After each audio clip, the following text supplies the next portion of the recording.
possible game changer for fighting the flu season. The FDA has approved an at-home flu vaccine for wide distribution without a doctor's prescription. Let's talk about it. And joining us on the Factor Uncensored tonight, we have with us Dr. Danish Ali from Arch Point Pain Institute. Dr. Ali, many times when people need to go get that flu shot during flu season or what have you, they just don't feel like going and sitting in line and waiting and getting that shot from the pharmacist. But there could be hope for us. I mean, them out there, right? Not pointing any fingers, right? Exactly. Yes, there is, Isaiah. And so what's happening now is recently the FDA just approved a medication that was a nasal spray that was a flu vaccine that's been around for many years. And it was only available through prescription previously, where you had to go see a physician, they had to write a prescription, and then you went and took it to the pharmacy.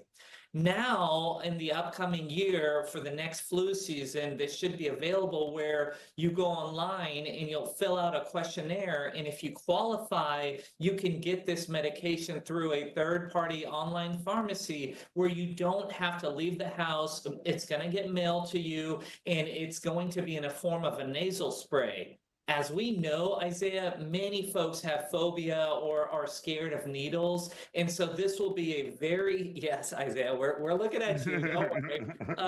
And those folks are going to be able to take this nasal spray and have the convenience of doing it in their own home. Number one, and number two, they can also give it to their loved ones. And so their kids, grandparents, etc., can all use this medication and this vaccine to help prevent and decrease our symptoms and decrease the transmission of the flu. Now, this nasal vaccine, is it just as effective as something like the syringe in your arm, or are they about the same? What?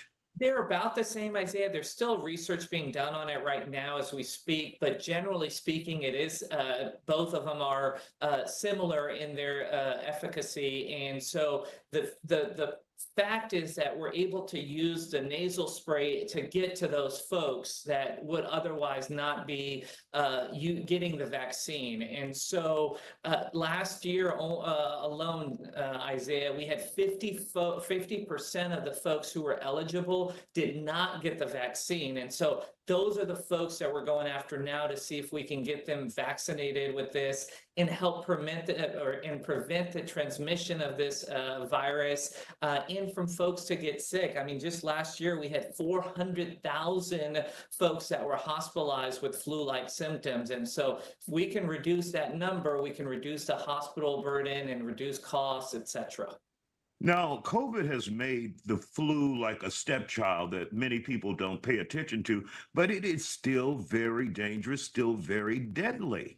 That's right, Isaiah. Just last year, I mean, we had almost 25,000 deaths that were a result of the flu or related to.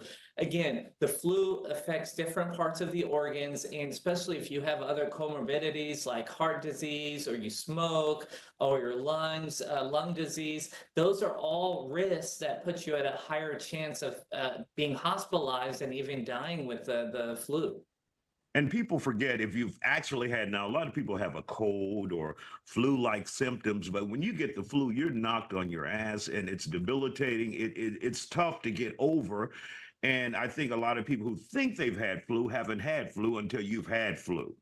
That's right, Isaiah. A lot of times it's just an upper respiratory illness that we're dealing with. And a lot of times it is other viruses, just a cold going around. So, you know, it's very important if you are feeling very ill or even have any of those fever, chills, body aches, etc., get checked out. You know, you can even go to a pharmacy and get some home tests that you can get done.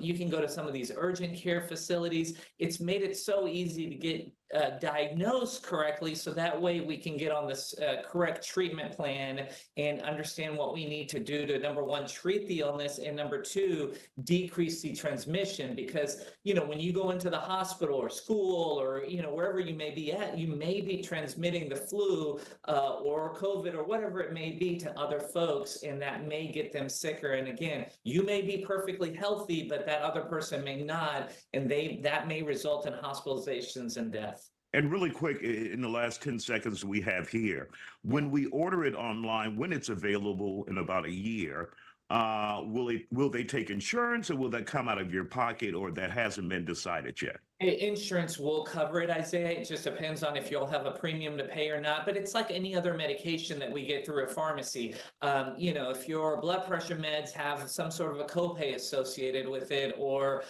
there are different tiers that some of the insurances, like tier 1 will be paid fully, tier 2, so et cetera. So it all depends on your individual insurance, and they'll have all that information written out when it's available.